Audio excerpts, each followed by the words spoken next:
What's up, everyone? Welcome to the Metal Maniacs podcast, the last week on Earth. So, this is our new news show that we're going to be doing hopefully bi weekly, maybe weekly if we can fit it in. That is the goal for now, but we just want to be a little more up to date on the news stories and we want to be a little more relevant with some of the topics since we film so far out. So, just a little overview of the show. With that being said, I'm Jay Ingersoll, and I'm here as always with my co-host. Boy Mod, what's good, Jay? It's all good, baby. What's up with you? I'm joined by my friend, Mr. Darth Vader, Nice. Keeping and it we've on the got dark everything side. else. Yeah. Hell yeah. I like the basses in the background. That's a good background. Yeah. Pick them up and dust them off a little bit here in a little bit. So, with that being said, we're going to keep this short and to the point, and we're just going to have some discussions around metal. So, go ahead, Mod. You got something you want to speak on about what happened in the metal world this week? Yeah, I mean, it's kind of a little bit long in the tooth now, this story, but I think by now everybody has heard of Gojira opening for the Summer Olympics in Paris, France. And I think that is probably the metal story of the week, month, year, decade, and century so far. I mean, what a huge platform for metal. Got a lot of feedback the world over. Most notably, the impact it's had on them as a band and their streaming platform on Spotify. I see they've jumped 50% in listens just since that performance.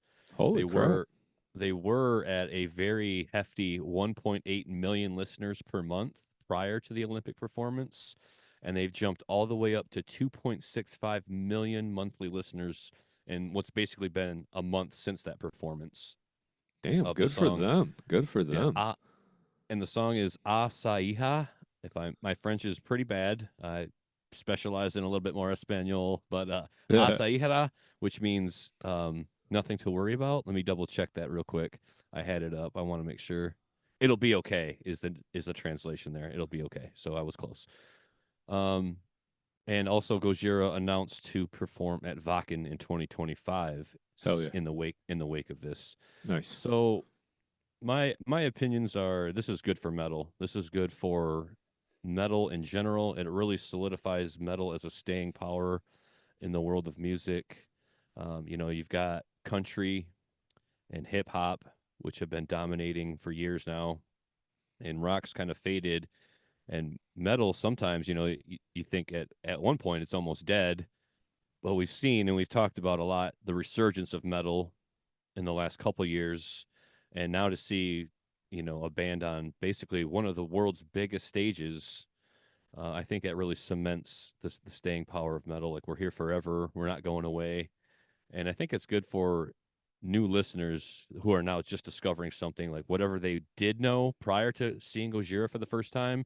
I think a lot of lids have been flipped since that performance. Like, oh my god, if you got to think back to like being 8, 9, 10, 11, 12, whatever, just listening to your parents' music basically, and then you see something that speaks to you for the first time on a huge platform like the Olympics.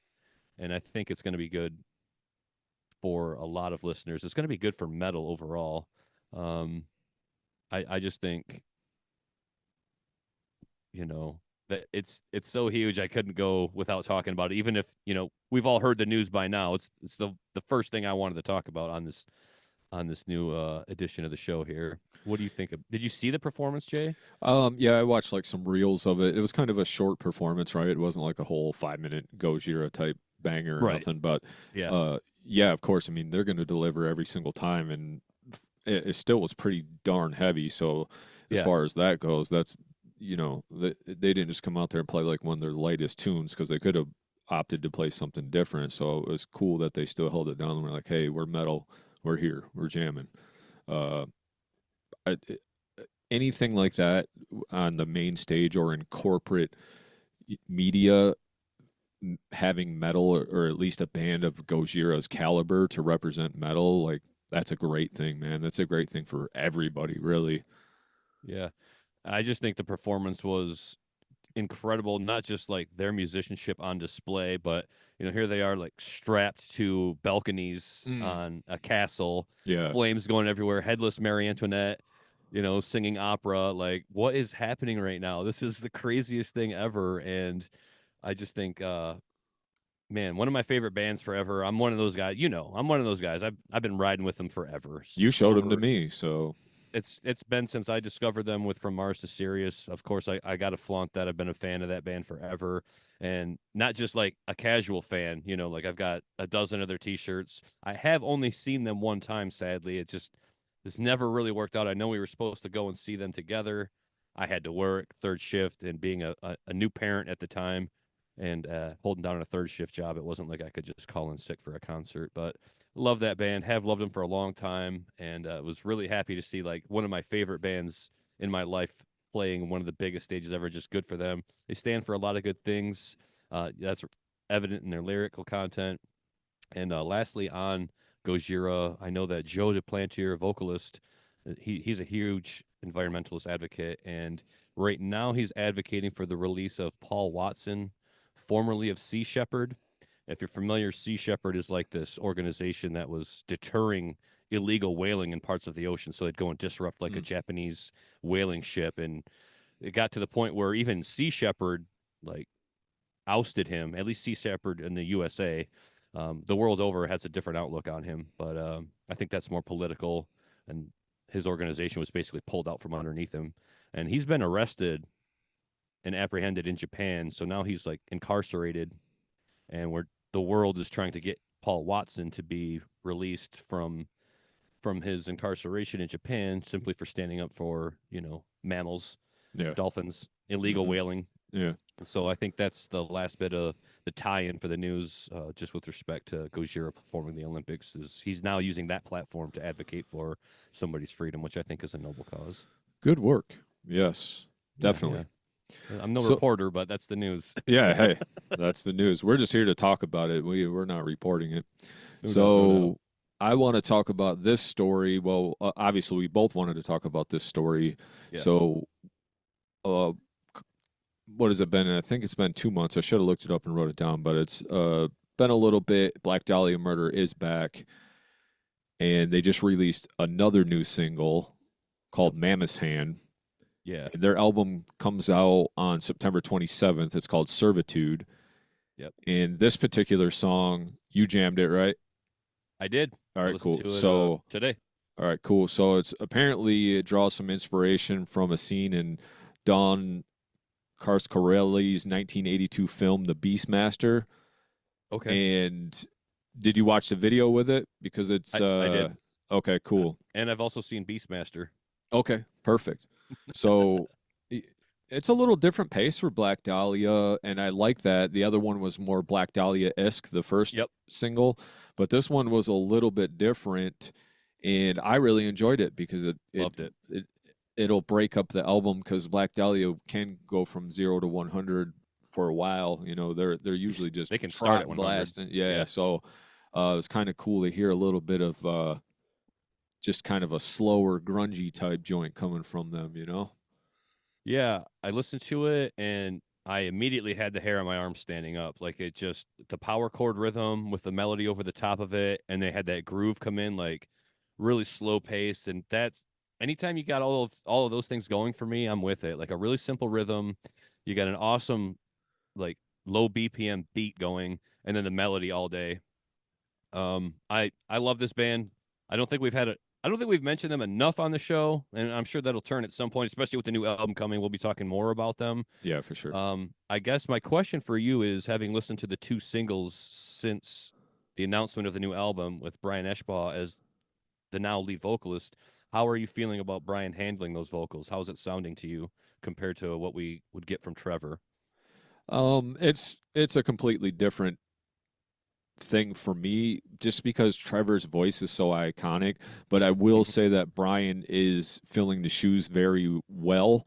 And he has, that is his band, so he has grasp of all of that music, and then being able to like throw riffs at you too, I'm sure he's still, because you still want to sound like Black Dahlia, and that's been him since day one. That's his sound. That's what he sounds like. So I think he does a great job with the vocals, as far as doing the lows and the highs and, having a little bit of different variety in there. For me, I mean, it's Black Remains to be seen. Dahlia, so he does kind of do a lot of vocals over the songs, and that's kind of been always the case with Black Dahlia, excuse me, Black Dahlia anyway. But Right. I don't know, man. They're just one of those bands that if they're gonna put something out, I'm gonna jam it, and I'm probably gonna think it's amazing. The guitar work is awesome on Yeah. it, and I mean, I'm super proud of this band for sticking it out and deciding to continue to carry the flag, repping that Michigan metal like nobody's business. Now you've got Ryan Knight entering the fold this time around, right? yes. So So Brian's handing off the guitar yeah, to a former member. so Ryan is actually the one that composed the music for that. Brian was Okay. saying, and he just kind of was evoked with images of barbaric warriors and mammoths in a frozen landscape. So he says here the track is a journey through an imagined icy tundra where a clan of nomadic mammoth riding cannibals conquer villages. Says the groove is unlike anything we've done before, immediately bringing to mind a slow, colossal beast of antagonistic nature. So that's pretty cool that he said that. He's kind of reaching on some mythical type lyrics and still keeping it death metal. But how do you feel about the vocals and the transition for you? What does that feel like? It's big shoes to fill, like you said. I like the vocals just fine. I want to hear more in the diversity department. I want to see him go from that guttural low to that screeching high, like 1, 2, just one right after the other. He does a great job. Like Mm-hmm. he actually like in the middle of the road where most of the vocals are happening. He sounds a lot like Trevor. Like he's kind of got that range right where Trevor sat most of the time. And I think it's going to come with time, especially as he continues to practice the craft of his vocals. He's an awesome guitarist, but he's still got a lot of work to do on the vocals in terms of keeping up with what Black Dahlia where they were at when they left off with Verminous with Trevor. Right. I mean, not bad at all. Can't knock it. I mean, guys, carrying the flag still. Like I said, I just want to see a little bit more diversity and maybe a little bit more in the composition of the phrasing. It's like I was listening to this new track today. Was it Mammoth Hands? Yeah, Mammoth's Hand, and I just felt like some of the patterns were like all over the place. And he Mm. did give a lot of rest to the music, like so that you could groove to it. And he wasn't like just spitfire all over the place. He did take some breaks and he let the music kind of poke through. I know Trevor would sing all over that shit all day. He's one of Oh those yeah, guys. yeah, for sure. So for that, I got to give him props. Like, let the music breathe a little bit. I just thought that the phrases, like, they were chunky. They were different everywhere. Like, he pulled out some parts, there'd be a fewer syllables and then more syllables. And it was a little bit erratic for me. I'd have to listen to the song a few more times, just maybe get used to it. That's the way it is. And listen for the callbacks. But I'm with it. I'm for it. I'm so happy that they're still a thing and they didn't just decide to move on to something new and start over or give it up entirely. Right. Yeah, So, I exactly. mean, I'm The, for them. I love that band. I want to see him again. I've seen him several times live. So, he also said this about the band. He said everyone in the band was handpicked by Trevor and me. We spent so much time together that we all understood our mission. We just need to make great music and make people happy. And okay. so Ryan Knight is taking over the guitar duties, and that's the first time he's been in the band since 2015. So Okay. pretty badass. There. One last thing on Black Dahlia right here. They actually are going on tour. They're going to be on tour this October and November with the almighty Dying Fetus. Mm. So that's going to be a pretty sweet show because it'll also have Spite, Angel Maker, and Vomit Forth, which I like Spite a ton, and I Mhm. love Vomit Forth. So man, that's going to be a banger. And you can get tickets now for that. So check that out. Anything else on Yeah. the Black Dahlia? No, not particularly. I do have the album pre-ordered, so it's on the There you way. go. Probably, like I said, we'll be talking about them more again by the end of the year, no doubt. Looking forward to that, and really a great track by them. Loved it. I mean, despite like I hate to have to even compare it, but I think it's going to be like a natural conversation with this album in the next year. It's just going to be all over media at least in the comment section, people are going to be like comparing Brian to Trevor, which take it or leave it. Like I'm not trying to say Brian needs to be Trevor. I just think that Brian needs to be Black Dahlia Murder, Yeah. and he's doing an A+ job of that right now. I mean, you got him in the band, Ryan Knight, and you'll have to excuse me. Can you name the other guitarist as well? I Brandon. know Brandon Brandon. Ellis. God, they're beasts. All Yeah. three of them together writing music. It's just going to be incredible. So high hopes for the band going forward. I'm stoked. Maybe catch them live by the end of the year. We'll see. I know we talked about it. I think so. Yeah, I'd like to go But to that show. So we'll see what happens. But yeah. We'll concert review that and slap it on the internet. all right, so breaking this episode up, we're going to tell you guys about some new releases this week. These Okay. are actually all kind of national releases, but we would like to get any bands that want to, if they have something coming out or want us to announce it on the show, send it to us, and we'll talk more about it at the end of the show as well. But here are some new releases. I'm just going to blow through them real quick. They come out August 9th, so Friday, August 9th. So Alex Tomorrow. Lifeson's got something coming out called Victor. It says it's a re-release, not real sure. Blue Oyster Cult with a 50th anniversary live.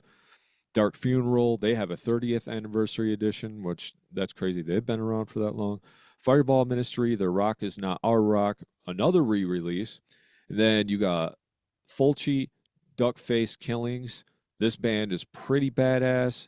They're like slam, but I do like this band. Geddy Lee. So I'm just saying that because that's probably some stuff that our listeners would really get into. Geddy Lee, My Favorite Headache, another re-release, so it must be the week of re-releases. Hammerfall, Avenge the Falling, still jamming the Hammerfall out here. Wow. There you are, still jamming. That's cool. Hey them. Lung, Lifa Tortengard. Okay. I'm gonna guess that's black metal. Just season of the Mist. They are actually more like a folk. Ah, okay, that makes sense too. Like not even folk is even kind of like limiting the scope of it. They do like a lot of chants. It's very tribal, huge orchestration of like I would call it like Viking sounds and instruments. And they get out there, they're wearing like the deer antlers and the robes and the whole garb, and they're blowing horns, and they got it's really cool. It's super unique. I've had them on my radar for a while now. I want to get out just to see it as a spectacle. Not really going to get your face melted by metal. I don't even know that they bring out guitars, to be perfectly honest with you. I don't follow them super closely, but cool band just for like the mood and the atmosphere of it, like a show that you're not going to get from just about anybody anywhere else. So look them up on YouTube if you get a minute. They're really interesting stuff.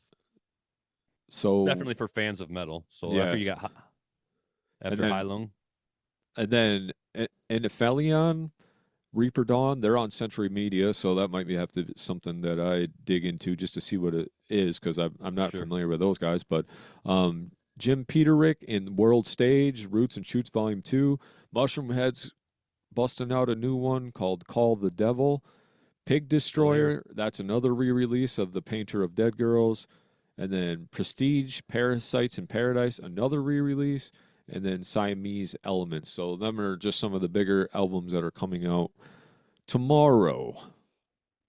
All right. So moving on to the next story. What you got? What you want to discuss? I guess this one was interesting to me, so I'll bring up the new band that Keith Buckley has formed, Many Eyes. They announced the date for their new album dropping, as well as some lineup changes. So interestingly enough, he's separated from Every Time I Die. Looks like him and his brother had a falling out. If you're following the story, this is a couple years old now. Yeah. So he's moved on. He's formed a band called Many Eyes with a pair of brothers, Nick Belmore and Charlie Belmore. However, it looks like something in the camp is already disrupted. I'm thinking it's availability to tour, where they've already parted ways with Charlie Belmore, and it seems like this guy wrote the bulk of the music, and he's on record as saying he's absolutely heartbroken that it's come to this. So I don't know if it's wherever Keith goes, this is what you can expect now, or if it was just a matter of Charlie not being as available to tour like Keith would maybe like him. But yeah, they issued a statement, saying that unfortunately they've just moved on from him, and they welcome in Craig Vittorio as their new touring guitarist. They got a replacement that quick then, huh? Yep, yep. Cool. And then I know that they've got they announced a tour in support of Sum 41. So I didn't know Sum 41 was going to continue. Neither I did thought that I, because I I thought thought, they were done. yeah, I thought when we seen them, they said they were all done. So maybe it's still part of it or something. Because me and the wife and the kid went. So, but Yeah. yeah, so not too familiar with that, but I would like to talk about another member leaving a band, if you're good Okay. with that. Yeah, So, sure. yeah, Jason Bitner, he parted ways with Overkill after 7 years. Yeah. And are you familiar with Jason Bitner? Oh yeah, Okay. I was reading the stories as well, and it was definitely something I was gearing up to talk about as well. I had a little bit more to weigh in on that, but go ahead with whatever you want to spit Oh, first, go Jay. ahead. If you had more to weigh in on that, go ahead. I mean, no, just on the Jason Bittner thing, I had Oh, like okay. more. Okay, cool. Yeah, Oh, yeah. No, there's not much more to say about Many Eyes other than I did listen to a video that they released earlier this year. Song sounds pretty good. I know it's like you could kind of pair them up next to Better Lovers or something, and I know we'll never see those two on the same bill because there's so much bad blood there. right. But I did like what I heard so far for Many Eyes. So if you're a fan of Every Time I Die or Better Lovers, I think you would also be a fan of Many Eyes, despite all the things that we learn about these people and their private lives thanks to social media and all these news outlets now. I really don't care about people fighting behind the scenes. I just want to see them perform live. But now we got more bands out of it, so what the hell? Right. Why not? All right, so So going back to this Jason Bittner leaving Overkill story, it's yeah. because he wants to focus on his new project called Category 7 and Okay. Yep. Shadows Fall. So it looks like Shadows Fall is working on completing new material, Yep. and then they plan on going back out on the road in 2025. Yeah. So he gave up his 7 year tenure in Overkill, which they had actually, they do have a replacement, but I don't think they announced who it was quite yet. Okay. But the albums, he joined the band in 2017, and he was on the albums The Wings of War in 2019 and Scorched in 2023, which Overkill, that's a band that's, as Nick would say, long in the tooth. Yeah. Yeah, them guys been around for Jesus, dude. Got to be about 40 years now. Yeah, they've been around for ages, but always a pretty cool band. Always liked that band, and I was excited when I heard Jason was out there because I know they probably sell tickets, so he's making some money and working on his passion. Even though Shadows Fall hasn't been a thing for a while, but now with them guys coming back around, like a lot of bands we see that haven't been around for a while, just like we talk about, the snake bites you, and it's hard to get Yeah. rid of that venom. And Uh, yeah, so yeah. I mean, what do you got to say about that? Overkill's a band that has been one of the most consistent bands over the last 40 years in thrash metal. When other bands were maybe changing their sound a little, you didn't really get that out of Overkill. You maybe didn't get some of the greatest albums either along the way. I haven't heard every single one, so again, don't crucify me. But I've heard some, and I was like, okay, I feel like I've heard this before. But it seems like probably because of Jason in the band, the last couple of albums that I got to hear, I was really impressed. Like they sounded like they had their edge back, and I think that had to do with some of that young blood being introduced into the fold. Overkill's a band that I absolutely love and respect. There's no bass tone like Dee Dee Verni's bass tone. That is the quintessential thrash heavy death metal bass tone, Mm-hmm. bar none. Like I hear that bass rumbling, I know it's Overkill immediately. I love it. Um, I think that I would. It seems it's surprising to leave a band of this caliber. I mean, they're pretty big. I'm not saying these guys are rich, but it seems like there would be more income with a band like that compared to like a new project like Category 7, which I know features John Bush, formerly of Anthrax, Oh, okay. and, also of Armored Saint. And I knew it was him immediately. He's got a very distinct voice.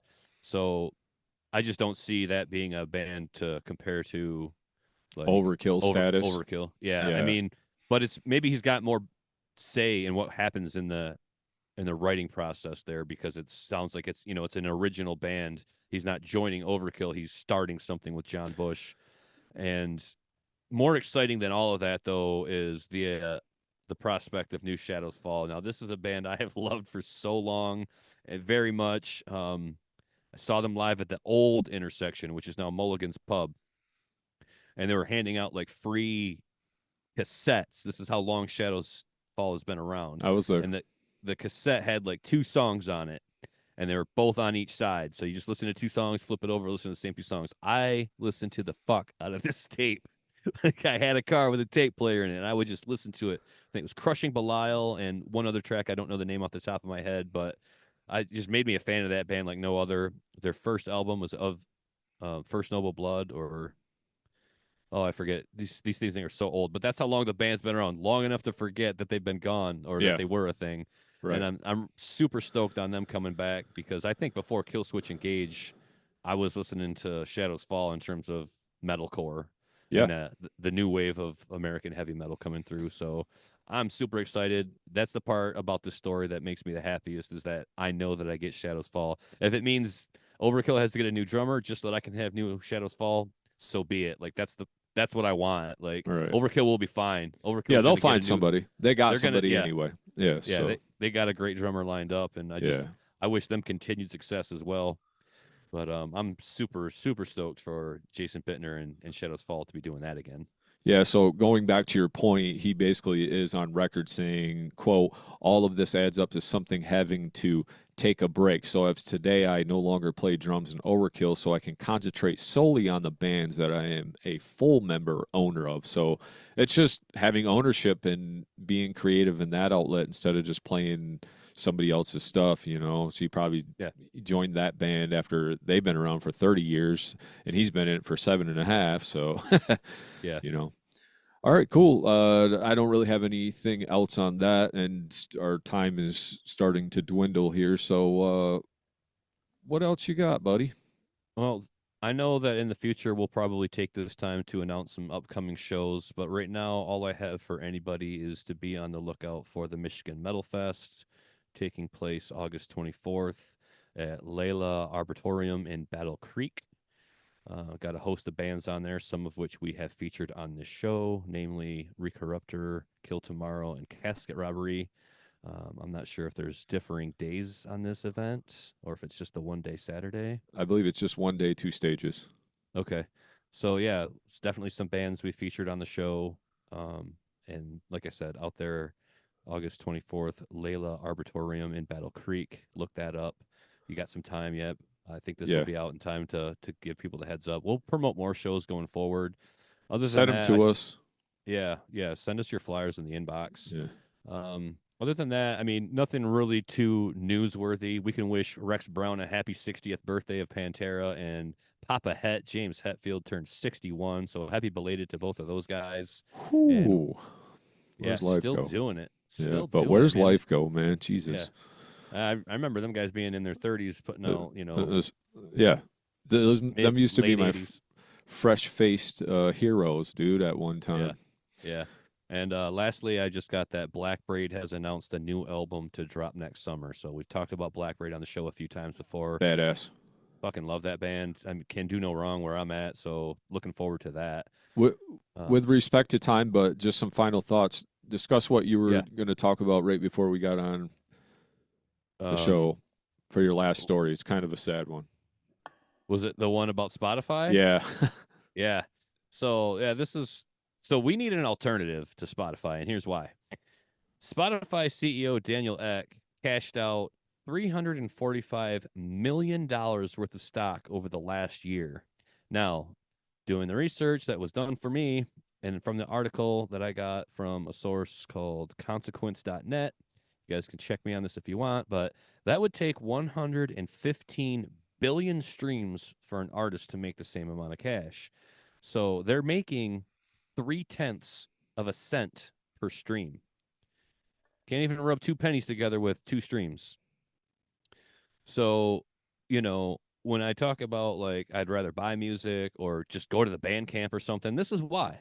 Yeah. You got a guy, and he's not the only one cashing out. You've got a half a dozen or more other CEOs cashing out tens of millions. We've got Martin Lawrenston, $166 million.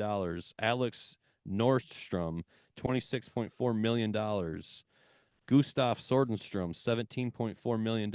Katrina Berg, $7.8 million. Ben Kung, Jesus. $1.25 million. So, like, can they afford to pay the artists? Clearly. Yeah. Clearly they can. And I Yeah. know there's a lot of artists and they just need a different scale. to divvy up some of the funds here, because I don't see in 1 year how a guy needs to have $345 million while everybody else on Spotify has to fight for pennies. Um, so I think this is the part of the show that I get a little bit fired up about. It's the musicians provide the content, but they're the last in line holding their hands out to get paid for it. Right. And it just burns me. And the shit costs money. We talked Yeah, like about that before on the show. everything costs money. Traveling to the Recording, place, the yeah, equipment, the recording, the mixing, the mastering. your time too. Yeah, you don't get paid for all the hours you spend writing and working on the stuff, practicing it live for a live performance. So I think that's the thing that I was gonna like draw a little bit of attention to here at the end, and leave everybody with a little bit of an angry feeling and a little bit of a shitty taste in your mouth, because that's some bullshit in my opinion. Yeah, That's some bullshit. Like, that's I wild, don't man. I don't have a Spotify. I just listen for free. I'll suffer through the ads if I have to. But if your band's got a Bandcamp, or if there's other platforms out there, I think with news like that getting around, it's time to find another more equitable platform for artists to put their music on. Because if we got to sit there and watch this guy get money like falling out of his pockets, whereas nobody else is seeing anything residual, I think that's a major problem. So Yeah, for sure. All hell Bandcamp.